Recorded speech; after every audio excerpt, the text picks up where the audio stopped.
হ্যাঁ রে কুহু, জামাই তো অনেক দিন ধরেই এসে বসে আছে, তোরা বাড়ি যাবি কবে জিজ্ঞাসা কর। কি গো শুনছো? তোমাকে মা ডাকছে। হ্যাঁ আসি। কি হয়েছে বলো? মা কি বলছে শোনো। হ্যাঁ মা বলুন, কি হয়েছে?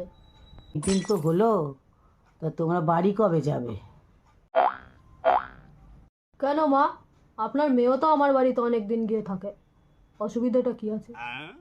কি বলছো তুমি? আরে ওর সঙ্গে তো তোমার বিয়ে হয়েছে, ও তো শ্বশুর বাড়িতেই থাকবে। আমারও তো এই বাড়িতে বিয়ে হয়েছে, এটাও তো আমারও শ্বশুর বাড়ি। তাই কুহু, তাই তোর যখন বরের এখানেই থাকার ইচ্ছে তাহলে বল বাসন কোসনগুলো মাজতে। আরে আমি তো কখন থেকেই রেডি, আপনার মেয়েই তো যাচ্ছে না।